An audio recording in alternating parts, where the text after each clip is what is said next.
여러분 안녕하십니까. 경제현장 오늘 시작합니다. 단계적 일상 회복을 앞두고 주요 그룹 총수들이 해외 경영에 나섰습니다. 임직원들도 재택근무를 줄여가는 분위기인데요. 시장은 위드 코로나의 최대 쇠기업 찾기에 한창입니다. 방역 당국은 5차 대유행 가능성을 경고하고 있죠. 백신 접종률이 높아져도 방역 수칙을 준수해야 한다는 건데요. 우리 경제와 일상을 완전히 회복시키기 위한 과제 살펴보겠습니다. 유튜브 실시간 댓글로 의견 주시면 토론에 반영하겠습니다. 경제 현장 오늘입니다.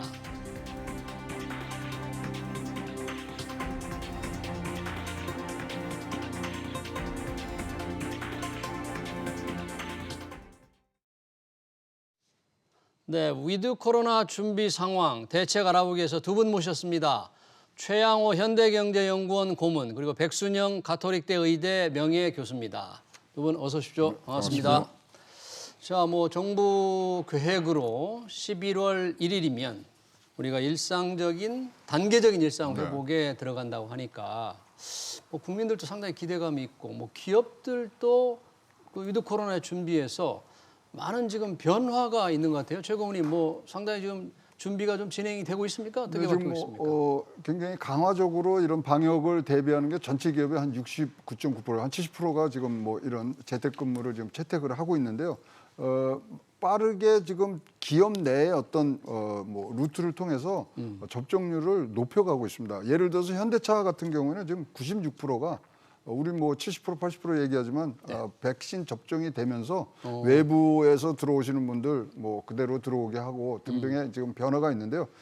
특히 이제 삼성전자나 LG전자 이런 데서는 해외 이제 출장 가는 부분들이 거기 많은 데 아닙니까? 그래서 그렇죠. 해외 출장을 갔다 오면 두 차례 지금 검사를 받고 거기에 음성이 나오면 바로 근무를 할 수 있게 지금 하고 있고요. 자가격리 안에도 바로 할 수 있게. 그렇습니다. 그다음에 셔틀버스 지금 50% 운행하고 있거든요. 예. 그건 이제 100%까지도 이제 가능할 것 같고요. 예. 회의에는 참석하는 인원을 좀 10명까지 늘렸고요. 교육도 20명으로 늘렸고요. 그다음에 지금 30% 정도를 순환 재교육을 시키고 있는데 요 부분들은 그냥 가는 것 같아요. 그리고 저녁 회식은 금지하고 있고요. 그리고 국내 출장도 많은데 국내 출장은 금지해서 자제로 좀 옮기는 듯한 지금 이런 분위기들을 갖고 있습니다. 네. 저기 이제 LG전자도 나오지만 50% 정도에서 40% 정도로 지금 재택근무를 좀 줄이고 있고요. 줄여가고요. 교육, 아까 해외 출장 그런 것들을 하고 있습니다.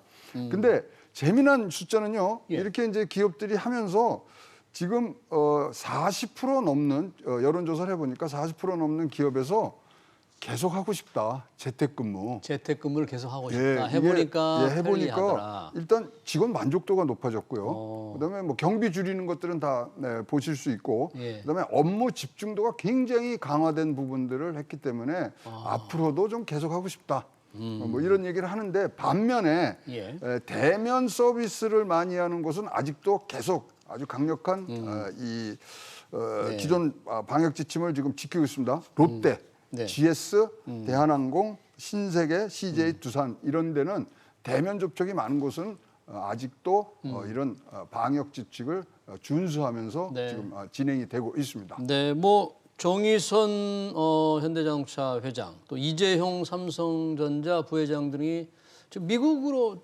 출장을 간다고 하니까 아무래도 이게 이런 어떤 위드 코로나 상황 조금은 좀 편해진 상황이어서 가는 거 아니겠어요? 네, 일단 지금 경제계에서 가장 큰 지금 화두가 공급망의 붕괴이기 때문에 공급망 붕괴를 어떻게 복원하느냐의 부분이고요. 예. 특히 이제 미국에서 러브콜들이 많죠. 그래서 이제 그런 것들에 일차적, 이차적 지금 대비를 하러 가고요. 예. 이렇게 이제 총수들이 나가기 시작하면은 해외 여행이라든가 해외 출장에 대해서는 조금 완화된 분야로 분명히 이제 돌 수가 있고요. 가서 이제 성과를 내시는데 또 가서는 안 되는 나라들도 있고 간 김에 조금 장기 체류를 하실 것 같은 지금 얘기들이 나오는 걸로 봐서는 지금 지금 한 2년간 지금 해외를 못 나간 상황에서 비즈니스 좀 하실 것들이 많고요. 예. 사실 지금 초유의 M&A장이 지금 벌려져 있지 않습니까? 그래서 여러 가지 뭐 생각을 복합적으로 해서 출장들을 가기 시작했습니다. 네, 지금 보니까 이제 기업들이 위드 코로나 앞두고 출장도 많이 가고 재택근무도 이제 기업에 따라 조금 다르겠지만 줄여가고 아무래도 코로나19 상황이 조금은 나아지기 때문인데 백 교수님 지금 뭐 신규 확진자라든지 접종률 상황 보면 이렇게 빠르게 우리가 위드 코로나를 갈 만큼 좋아지고 있다고 보는 거죠? 예, 대부분의 지표는 좋아지고 있습니다. 우리가 이 4차 유행이라는 게 규모가 원체 커서요. 7월 7일 날 1212명 됐을 때 깜짝 놀랐었는데 지금 그 숫자보다는 좀 많습니다만은 일단 추석 직후에 2,000명, 3,000명 올라가던 숫자에서는 계속적인 감소 추세, 안정적으로 되고 있습니다. 네. 오늘 0시 기준으로 보면 1,441명인데 전일 대비 130명 줄어든 상황이고요. 그렇죠. 예, 일주일간으로 보면은 이번 주에 1,408명이 하루에 발생을 했는데 그 이전 주에 1,699명에 비해서는 299명이 줄은 상태이기 때문에 하루에 300명 정도 줄어드는 상황이기 때문에 뭐 뚜렷한 안정세라고 볼 수는 있습니다. 감소세가 확실하다. 이렇게 확실한 감소세인 건 맞습니다. 더구나 감염 재생산 지수도 0.86이어서 또 위중증 환자도 350명 전후로 유지가 되고 있기 때문에 안정적이긴 한데 좀 사망자가 많이 나오는 부분이 있어서요. 사망자가요? 어느 사망자가 정도예요? 누적 사망률로는 지금 0.78%인데 이것이 뭐 원래 이 코로나 초기에 많은 사람들이 사망을 했고 환자 수 대비 사망자가 많았기 때문에 뭐 거의 3% 넘어가는 상황이었기 때문에 우리가 지금 최저치가 0.77까지 갔다가 최근에 좀 많이 나와서 0.78까지 올라갔는데요. 이 누적 사망률보다 더 문제인 것은 사실은 우리 고령층들이 예방접종을 받으면서 상당히 사망률이 많이 줄어들고 있어서 월별로 보면은 5월 달까지 0.7% 정도이던 것이 6월 달에 0.35%로 떨어졌는데 그 이후로 떨어지고 있지 않다는 것이죠. 즉 18세부터 49세 사이의 접종 완료율은 확진자 수를 줄이는 효과는 있지만 이 연령층에 있어서는 사실 사망률이 그다지 높지 않기 때문에 지금 상황에서는 독감의 사망률의 약 3.5배 정도 되기 때문에 이 부분이 조금 더 낮아져야 좀 안심하고 위드 코로나 일상생활로 좀 돌아갈 수 있을 것으로 보이는데 이 단계적이라는 것이 제일 중요할 것으로 보입니다. 이것이 잘못되게 되면 영국이나 또는 싱가포르 같은 좀 죄송합니다. 대규모의 확산세가 나타날 수도 있는 개연성이 있기 때문에 지금 상황에 안심할 수만은 없는 상황이 있습니다. 확진자가 확연히 줄는 것 같은데 여전히 그 치명률이라고 하죠. 독감보다 3배에서 4배 정도 여전히 높은 수준이에요. 그렇게 많은 분이 지금 사망하고 있습니까? 이거는 델타 변이주의 영향이라고도 볼 수가 있죠. 확산세, 전파력도 굉장히 강한 데다가 독성도 강한 상황이거든요. 그런데다가 지금 2월 26일부터 우리가 예방접종을 시작했는데 이 요양원의 고령층이라든지 또는 60세 이상들의 고령층들 이분들이 예방접종을 받는 것이 한 6개월 지나가는 상황이 되고 있기 때문에 면역력은 점점 떨어지는 시기가 됐죠. 그래서 지금으로서는 부스터샷을 빨리 접종을 해서 그 고령층의 위험률을 좀 줄여야 될 부분들이 분명히 있고요. 또 18세 이상 미접종자가 530만 명 정도나 되기 때문에 이분들이 위험하죠. 특히 60세 이상이 100만 명 가까이 됩니다. 이 미접종자들을 어떻게 설득을 해서 접종을 시킬 수 있느냐 또는 거동이 불편한 분이 계시다면은 왕진을 가서 방문해서 접종할 수 있는 이런 방법도 있어야 될 것으로 보이고요. 또 좀 위중증을 줄이는 방법으로는 경구용 치료제가 상용화되면 좋겠는데 먹는 치료제요? 먹는 치료제. 근데 지금으로서는 아직 이것이 불확실합니다. 11월 30일에 몰루피라비르라고 머크의 그 약이 아직까지 승인을 받고 있는 상황이 아니고 11월 30일이나 돼야 이 자문위원회에서 자문한 것을 권고할 수 있기 때문에 아마 미국에서도 연내나 돼야 받을 것으로 보이고 미국에서 긴급 사용 승인을 받는다 하더라도 우리나라에서는 또 승인을 받아야 되기 때문에 아마 1, 2월이나 돼야 일부 들어올 것으로 보이고 아직도 이게 부작용 이슈가 있기 때문에 확실하게 이것이 게임 체인저가 될 수 있다 하고 말하기는 어려운 시점이라고 볼 수 있습니다. 지금 얘기되는 그 부작용은 어떤 게 있습니까? 먹는 치료제의 부작용은?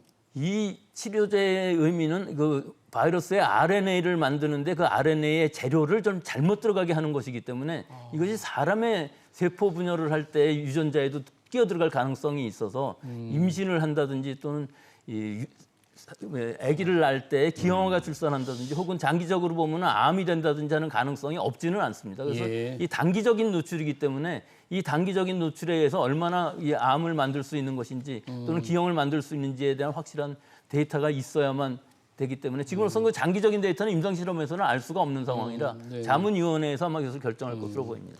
그러니까 먹는 치료제가 인가를 받는데 조금 시간이 필요하고 설령 뭐 FDA 인가 떨어져도 약간의 부작용을 걱정하는 분들이 좀 있다 그런 얘기네요. 네.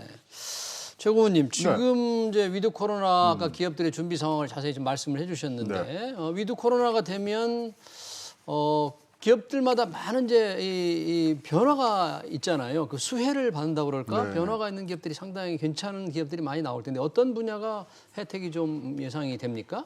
일단 이제 뭐 유통이라든가 그다음에 뭐 많은 것들을 아시겠지만 엔터테인먼트 그다음에 공연이라든가 이런 데 가는데 예. 사실 지금 여행이라든가 이런 데 굉장히 많이 될 수 있다고 생각하는데 예. 이건 해외로 가시는 분들은 이걸 안 되는 거죠. 왜요? 사이판 다 예약이 끝났다는데요. 아니 근데 사실 거기도 위드 코로나를 하냐 이거죠. 그리고 지금 보시면은 지금 싱가포르나 영국이 지금 미국 CDC에서 예. 4단계로 지금 올렸어요. 가면 안 돼요. 싱가포르도요? 네, 지금 그 뭐 확진자 많이 나오고 그러니까 아무리 거기가 잘 방역을 하고 또 이 접종률이 높다 그래도 지금 문제가 있는 거죠. 그다음에 저기 이제 많이 가면은 사실 어디서 어떻게 우리가 병균에 노출될 수 있는지 모르겠지만 지금이야 많은 것 같습니다만 만약에 예. 몇 명의 환자가 나온다 그러면 굉장히 어려울 부분이 있고요. 예. 사실 저는 이제 위드 코로나라는 말 자체의 뜻이 우리가 이제 앞으로 일상을 회복한다 이렇게 하지만 네. 위드 코로나라고 하는 자체가 뭐냐면은 예. 집단 면역이 불가능하다는 얘기거든요.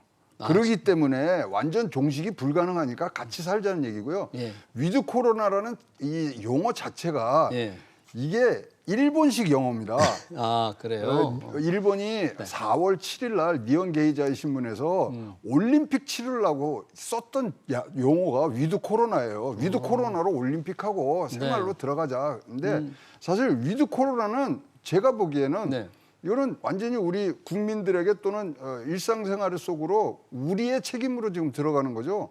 사실 뭐 지금 이런 방역이란 이런 데 제한들을 사실은 뭐 리스트에서 이거를 없애는 부분은 정부의 책임이거든요. 예. 그래서 이 말이 지금 그러다 보니까 국립국어원에서 예. 좀 나섰어요. 뭐라고요? 위드 코로나 쓰지 말라고요. 아니 그래서 정부도 위드 코로나를 쓰지 않았으면 좋겠다 하고 단계적 일상 회복이라고 네, 하니까 단계적 우리도 좀 일상 쓰지 회복, 말아야 되겠네요. 코로나 일상이고 네. 그래서 우리가 이제 뭐 일상 속에 산다 그러는 거지만 자 이런 제한적인 요소를 없애는 주체는 정부고요. 예. 그 다음에 위드 코로나를 살아가는 주체는 우리 국민이거든요. 그럼 이거를 책임을 지고 정부에서 가는 부분들이 있기 때문에 사실 위드 코로나란 말이 조금 예. 저는 조금 어색해가 들리고요. 예. 제가 3주 전에 미국 가서 뭐 출장을 좀 갔다 왔는데요. 네. 위드 코로나 얘기했다가 망신살이 붙였어요. 왜요? 못 알아들어요. 못 알아듣습니까? 이건 위드 우리나라하고 코로나라고 일본만 쓰는 용어라고 보여집니다. 예, 저도 앞으로 위드 코로나는 말 쓰지 않겠습니다. 감사합니다. 단계적인 일상 회복. 이 단계적인 일상 회복이 되는 데는 가장 중요한 게 백신 접종률이잖아요. 뭐 70%를 정부가 이제 목표를 삼았는데 바로 이제 곧 달성이 되는 거죠. 상황이 어떻습니까? 근데 지금 말씀하신 것처럼 집단 면역이라는 개념은 사실은 거의 종식에 가까운 거거든요. 예. 그 유행이 거의 종식이 돼서 예. 환자는 있더라도 관리 가능한 질병이 될 수 있다 하는 것인데 예. 그거에 가까워질 수는 있겠죠. 그래서 지금 그 위드 코로나 뭐 일상 회복 이렇게 말하는 의미가 예, 그 부분에 갈 수 있는 것이 통제 불가능한 상황에서 우리가 관리 가능한 독감과 같은 질병으로 만들자는 뜻이기 때문에 이 용어가 뭐 딱 정해져 있는 개념은 아닙니다. 예. 그런데 전 세계적으로 봤을 때 그럼 성공한 나라들이 있을까요?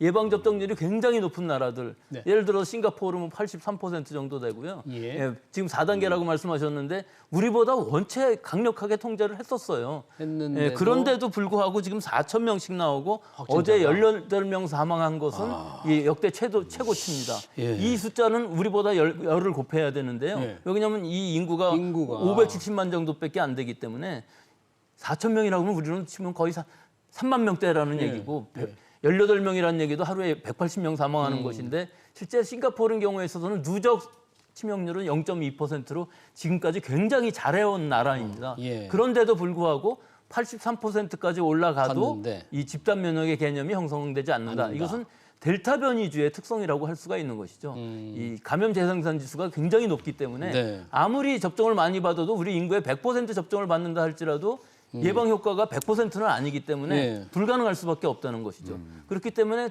천천히 자연 감염에 의해서 면역을 얻는 인구들이 늘어남에 따라서 어느 순간에 가면은 집단 면역에 가까워질 수는 있겠죠. 영국의 경우는 방역을 한꺼번에 7월에 안 함으로 해서 즉 마스크 자체를 뭐 안 써도 된다는 식으로 갔기 때문에 예. 이 상황은 굉장히 엄격한 상황이 돼서 뭐 거의 4만 8천 명 나오고요. 하루 확진자가 하루 확진자가 4만 8천 명이라고 그러면 어마어마한 우리랑 뭐 거네요. 우리보다 약간 인구가 많습니다. 그렇죠. 6,700만 명 정도 되는데 예. 이 사망도 뭐 거의 하루에 100명 전후로 나오고 있기 때문에 지금 이 통제 불가능한 상황이죠. 근데 영국은 근본적으로 좀 NHS라는 이 의료 시스템 자체에 문제가 있어서 컨트롤이 잘 안 되는 부분이 있는데 예. 영국 국민들은 뭐 거의 방역은 생각 안 하고 다 마스크 안 쓰고 다니는 상황이기 때문에 앞으로도 통제가 당분간은 불가능할 것으로 보이고 우리는 이런 나라들에서 잘못하는 것들이 뭔가 하는 것을 예. 잘 배워서 예. 우리만의 전 세계에서 처음으로 이런 완화되는 것이 일상생활로 돌아갈 수 있을 정도까지 즉 적어도 실내에서는 마스크를 쓰더라도 그 이외에 무슨 모임 제한이라든지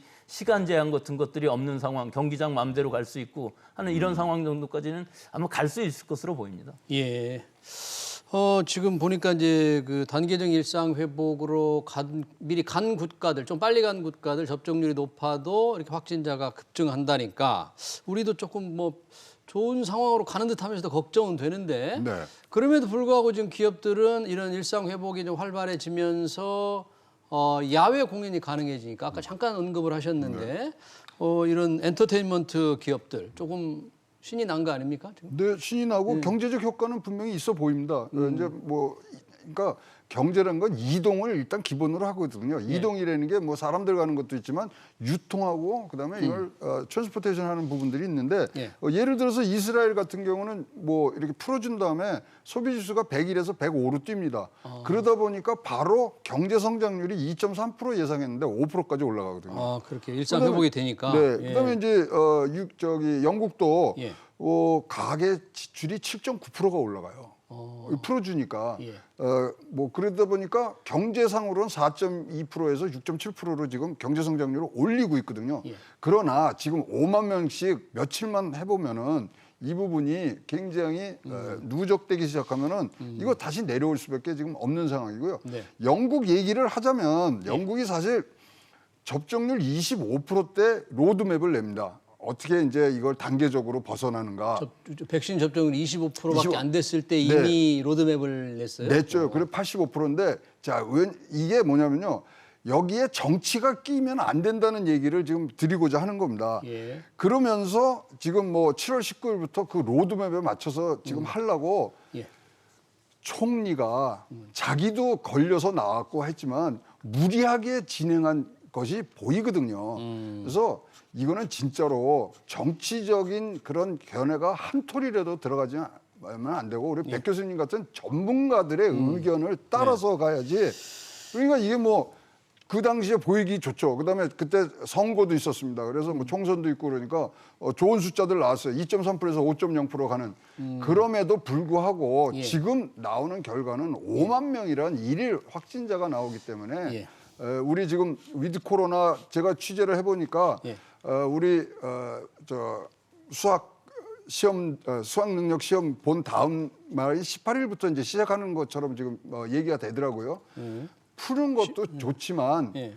오롯이 국민의 방역과 생명을 생각을 해야지 우리 지금 4% 맞추기 위해서 한다 뭐 이런 것들은 아주 다 빼고서 생각을 해주시기를 제발 바라겠습니다. 네. 예, 제가 한마디만 좀 말씀드리자면은 네, 그 영국에서 그렇게 통제가 안 되다 보니까 어떤 일이 생기냐면요. 예방 접종률은 많이 올라갔는데 환자가 많이 늘어나면요. 이게 변이주가 생깁니다. 근데 원래는 네팔에서 생겼던 변이주가 지금 영국에서 한 10% 정도 나오고 있는데요. 이게 델타 플러스라는 거 한번 전에 들어보셨을 겁니다. 델타 플러스, 네, 그러니까 델타의 또 다른 변이. 네, 또 다른 변이인데 거기에 이제 AY 4.2라는 변이주가 생겼는데 이게 좀 전파력이 더 강하다고 그래요. 근데 뭐 전 세계적으로 유행하고 있는 것은 아니지만 여러 국가에도 미국에서도 그렇고요. 영국의 경우 약 10% 정도가 이 바이러스가 차지하고 있는데 이것이 영국에 지금 확산되는데 중요한 원인이지 않을까 하는 우려가 있습니다. 그래요? 그렇기 때문에 한꺼번에 딱 막아야지 이것이 어정쩡하게 막아서 이렇게 환자들이 많이 생기고 그러면 바이러스가 증식을 하면서 백신 자체를 무력화시킬 수 있는 변이주가 나올 가능성이 있기 때문에 이와 같은 영국과 같은 갑자기 완화시키는 것은 굉장히 큰 문제를 안고 있습니다. 우리 지금 최 고문님께서 방역에 정치가 개입해서는 안 된다. 우리 초기에 뭐 백신 첫 접종을 백신을 하느냐 마느냐 할 때 좀 정치가 개입돼서 논란이 많았는데 이제 단계적 일상 회복 결정 앞두고 정부는 11월 1일로 보잖아요. 이 뭐 괜찮습니까? 지금 정치 어떤 그런 개입을 완전히 배제하고 방역적인 관점에서는 이제 충분히 그렇게 갈 수 있을 때가 된 겁니까? 글쎄요, 제가 생각하기엔 조금 더 봐야 되지 않을까 생각하는 것이 지난 월요일부터 우리가 약간 방역으로 완화했거든요. 예. 6명 모임 제한이던 것이 8명으로 됐고 비수도권은 10명으로 되었거든요. 이 효과가 과연 얼마나 나타날까 지금 시험 보는 중이에요. 근데 이 시험 성적이 나오기 전에 먼저 시행하는 것이 맞는 것인가? 11월 1일이라는 것을 굳이 고집할 필요는 없을 것으로 보이고 한 주일 정도 차이기 때문에 예. 한 주 더 연장하면서 조금 더 보고 확실하게 결정하는 것이 맞지 않을까 저는 개인적으로 그렇게 생각합니다만은 지금 분위기로 봐서는 뭐 11월 1일부터 이제 4단계 지금 이게 10월 31일로 끝나니까 11월 1일부터는 새로운 방역 체계로 간다는 것인데 아마 완화는 그다지 클 것 같지 않습니다만은 그럼 어떻게 바뀔까요? 11월 1일 이 단계적 일상 회복이라는 게 우리가 일단은 예방접종 완료자 중심으로 하면서 또는 완치자 또는 PCR 음성 하는 백신 패스의 개념이 많이 들어가겠죠. 백신 패스. 예, 이렇게 이런 백신 패스의 개념으로 모임 제한 숫자라든지 예. 혹은 영업시간 제한이라든지 예. 이런 것들을 좀 완화하고. 많이 완화할 수가 있지만 사실은 그 제한 중에서도 이런 나이트클럽 같은 유흥주점이라든지 유흥시설 같은 데에는 아마 좀 더 있어야 될 것으로 보이고요. 영업 제한을 계속 영업 제한을 할 것 같다. 계속하되 뭐 나이트클럽, 카페나 유흥주점. 식당 같은 데 정도 시간 제한을 없애는 거 정도까지는 가능하지만 그것도 단계적으로 아마 12시까지 먼저 하고 12시 이후에 영업하는 것은 안 되는 것으로 하면서 천천히 그 유행의 추세를 봐가면서 네. 특히 위중증화율 또 사망률 이런 것들이 다 지표가 될 수가 있기 때문에요. 예. 거기에 확진자 수도 지금으로서는 아직까지는 중요한 수치입니다. 이 숫자가 너무 늘어나게 되면은 아무리 치명률 양성 위중증 환자율이 낮다 할지라도 절대적인 숫자가 늘어나면은 의료 체제가 부담을 가질 수밖에 없기 때문에 조금 더 주의해야 될 시점이라고 봅니다. 백 교수님께서 제가 개인적인 질문 하나 좀 네. 저희가 이제 경제 모델을 돌리는데 확진자 수를 변수로서 지금 넣고 있는데요. 이렇게 위드 코로나 뭐 이런 단계적 일상으로 가면은 3,000명까지 우리가 예상을 하는 거를 지금 넣고 있습니다. 근데 뭐 3,000명이 나올지는 안 나올지 확진자가 모르겠지만 3,000까지 늘어나는 걸 전제를 하는 경우가 많이 있다. 네, 예. 그래서 전제를 넣는데 그렇다면 3,000명이 뭐 나오는 거야 뭐 어떻게 하겠습니까? 하면은 진짜로 이 3,000명을 수용할 수 있는 우리의 이 병원 방역 시스템을 의료 우리가 갖추고 시스템이 있는지 갖추고 있느냐. 예, 그 부분의 관건은 사실은 입원 환자가 얼마나 생기느냐가 훨씬 더 중요합니다. 그런데 지금 상황에서 보면은 예방 접종을 2회 다 마치고 14일이 지나신 분들, 즉 접종 완료자인들 경우에 있어서는 독감과 거의 비슷해요. 그렇기 때문에 사망률도 0.1%대에 불과하고 위중증화율도 그렇게 높지 않기 때문에 이것이 이제 양쪽의 문제죠. 환자 수가 많이 나오는데 입원율이 떨어질 수 있느냐 하는 것이 중요하기 때문에 같이 3,000명이 나오더라도 지금의 상황으로 아마 0.35%라 그러면 하루에 뭐 몇십 명 정도가 사망이 될 수가 있기 때문에 이렇게 많이 위중증 환자가 나오면 곤란한 부분이 있기 때문에 변수가 여러 가지가 있는 것이죠. 그래서 아직도 확진자 수와 입원율 또는 위중증화율 또 사망률 또 감염 재생전 지수 이것들을 다 변수로 넣어야 되는 것인데 여기에 지금 상수가 하나 있는 것은 뭔가요? 델타 변이주는 바뀌지 않기 때문에 델타 변이주라는 걸 상수로 놓고서 이 감염력 R이 5에서부터 한 9 정도 사이인데 이게 확정이 안 됩니다. 이건 방역에 따라 달라지기 때문에. 지금 단계적 일상 회복이라고 우리가 할 때 가장 중요한 게 확진자의 경우에 일단 생활치료센터로 들어가는 것을 자택 치료로 바꾸는 것도 중요한 거잖아요. 그럴 준비는 지자체별로 어느 정도 지금 돼 있다고 봐야 됩니까, 우리가? 글쎄요, 우리 전국의 지자체들이 다 되어 있다고 보기는 상당히 어렵고요. 지금 서울, 경기권, 수도권에서 이것들을 많이 시도를 했고 좋은 결과는 얻고 있습니다. 지금으로 봐서는 한 10% 정도 재택 치료를 하고 있는데요. 여기서 중요한 부분들이 70세 미만의 경증 무증상 환자인데 하루에 2번 자기 자신의 증상이라든지 또는 체온 또는 산소 포화도를 자가진단 앱으로 보고를 하고 의사와 하루에 한 번씩은 연락을 하면서 여러 가지를 상담하게 돼 있는 상황인데 갑자기 나빠지는 사람들이 있을 수가 있거든요. 예. 그럴 경우에 이것을 어떻게 대처를 하고 어떻게 이송을 할 것이냐, 또 치료 가능한 생활치료센터 같은 데를 어떻게 잘 만들 것이냐 하는 것과 또 지금 정부 방침으로 보면 방역당국의 방침으로 보면은 이 시스템에서 보건소 인력이 아닌 행정 인력으로 다 하면서 실제 의사 선생님들은 지역 병원의 의사 선생님들하고 연락을 하면서 이 수가를 결정했거든요. 행정 인력으로 될까요, 그게? 그러니까 행정 인력이 행정을 하면서 실제로 상담을 하는 것은 동네 병원의 선생님들하고 의논을 하면서 이송을 해야 될 것이냐 말 것이냐를 결정을 하고 일단 치료하는 것도 생활치료센터이긴 한데 치료 가능한 생활치료센터에서 하루 내지 사흘 동안 보면서 중증으로 갈 것 같으면 입원을 시키고 1, 3일 후에 호전이 되면 집으로 돌아오는 시스템을 지금 구축하고 있는데 아직 전국적으로 다 되어 있는 상황은 아니지만 현재 우리의 신규 확진자 수 정도라면 뭐 충분히 감당 가능한 상황이기 때문에 지금 이 시간을 좀 벌었다고 생각을 하고 이 부분에 좀 더 의료 인력들, 보건 인력들이 충원이 돼야만 이 시스템이 완성이 될 수가 있고 이것이 50% 이상 간다 그러면 상당히 여러 가지 시행착오도 많이 나올 것으로 보입니다. 즉 제일 중요한 것은 의료 인력들이 잘 설명을 해줘야 되는데 지금 이것이 늦고 있다는 것이거든요. 인력 부족으로 재택 치료를 그러니까 들어갔는데 인력이 굉장히 부족하다는 거잖아요. 그렇죠. 이것을 잘 설명할 수 있는 사람들은 행정 인력이 아니거든요. 그렇기 때문에 이런 부분들이 지금 필요한 시기라고 봅니다. 지금 단계적 일상 회복이 어차피 이제 진행이 될 텐데 그러면 기업들도 많이 준비를 하고 있지만 최근에 나타나는 이런 글로벌 이 병목 현상, 공급망이 무너져서 뭐 물건도 없어서 대폭 할인을 하려도 할 수도 없고 그러니까 경제가 제대로 회복되기도 조금 어렵다 이런 분석이 많던데 상황이 그렇게 안 좋은 건가요? 지금 이 병목 현상은요, 공급망 병목 현상은 사실 내년까지 가야 되고요. 지금 일단은 뭐 물류가 지금 막혀 있는데 자 미국 같은 경우도 이제 요새 이제 풀어줬습니다만 육로로 해서 이 접종 완료자들이 지금 들어가게 돼 있는데요. 왜 지금 하냐면 롱비치 항이 완전히 지금 뭐 파킹랏이 주차장이 됐거든요. 미국 서부 롱비치 항이. 오늘 우리가 여기서 미국으로 보내면 80일 걸립니다. 근데 도착하고선도 뭐가 하면 트럭 운전수가 없는 거예요. 그 사람들이 멕시코에서 올라와가지고 캐나다에서 내려와줘서 그걸 운송을 해갖고 가야 되는데 그 체계가 망가진 거거든요. 따라서 이거는 병목 현상은 이제 변수 아니고 상수로 보시고 내년 말까지는 가야 되고요. 지금 고용 시장이 좀 흔들리기 시작했지 않습니까? 지금 뭐 이 구인난도 하지만 구직난도 지금 같이 왔거든요. 그렇다면 이것은 오롯이 임금 상승으로 올라가고 돈을 더 줘야지만 이런 유통 사업에 지금 들어오는 부분들이 있어서 이 부분 지금 숙제가 됐고요. 인플레이션의 큰 원인으로 하나 지금 했는데 내년 말까지 장기적으로 갈 전망으로 지금 보여집니다. 올 연말에 늘 하던 그 대대적인 할인 있지 않습니까? 블랙 프라이데이. 뭐 제대로 못 누리겠네요. 이런 상황이라면. 뭐 이제 땡스기빙 하면서 이제 나오는데 블랙 프라이데이 뭐 어차피 이제 택배로 가는 부분들이 있는데 많이 지연될 것으로 보여집니다.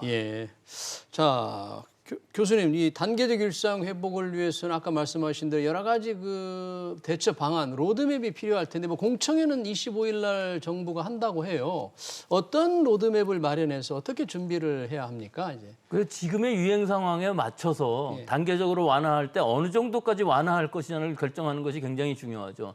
빨리 완화시켰던 싱가포르 같은 경우 빨리 완화라는 게 뭐 그다지 대단한 걸 하지 않았지만 일단 완화가 됐을 때 급격히 늘어나는 것은 그걸 막아야 되기 때문에 지금 상황에서 보면 어떻게 단계적으로 할 것인가를 결정하는 것이 중요하다고 보겠습니다. 네, 우리 개인들은 이제 뭐 마스크 좀 벗을 시간이 가까이 다가온 겁니까? 어떻습니까? 그렇지는 않아 보입니다. 근데 더 중요한 것은 미접종인 분들은 더 열심히 해야 된다는 것이죠. 접종 받으신 분들이 완화가 되는 만큼 미접종자인 분들은 훨씬 더 감염 가능성이 높아지기 때문에 개인 위생, 거리두기, 모임 자제를 더 철저히 하지 않으면은 감염될 가능성은 점점 더 높아질 수밖에 없다는 것이 지금의 상황입니다. 네, 아직 젊은 층에 접종 안 받은 분들이 지금 굉장히 많잖아요. 그런 사람들에게는 좀 적극적으로 접종을 받아야 된다 이렇게 권해야 됩니까, 우리? 권해야죠. 네.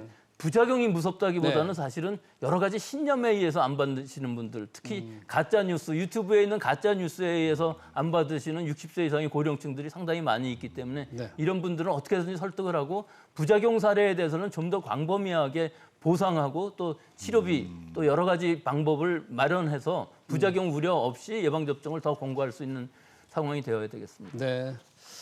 전체적으로 경제 상황, 성장률 크게 좋아지기 기대하기는 좀 더 어렵겠네요. 그 병목 현상 같은 게 좀 네. 내년까지 계속된다면. 뭐 그다음에 지금 제일 중요한 게 이제 코로나의 재확산, 그다음에 병목 현상, 인플레이션, 스태그플레이션 여러 가지가 있습니다만은 예. 일단 지금 V자 반등을 하던 중국과 미국이 지금 뭐 사실 재확산이 되다 보니까 꺾이고 있거든요. 예. 지금 뭐 미국 같은 경우도 7% 정도의 3분기 경제 성장률이 지금 3.1%로 내려왔거든요. 중국은 지금 우리가 보도 못한 4.9%의 지금 경제 성장률을 하는 걸로 봐서는 조금 더 길어지는 부분들이 있고요. 그러다 보면은 우리가 재정 정책이나 완화 정책 이런 부분들은 좀 더 신중하게 지켜봐야 될 지금 상황에 변곡점에 와 있다고 보여집니다. 네, 잘 알겠습니다. 단계적 일상 회복 준비 상황 대책 토론해봤습니다. 지금까지 백순영 가톨릭대 의대 명예교수 그리고 최양호 현대경제연구원 고문이었습니다. 고맙습니다.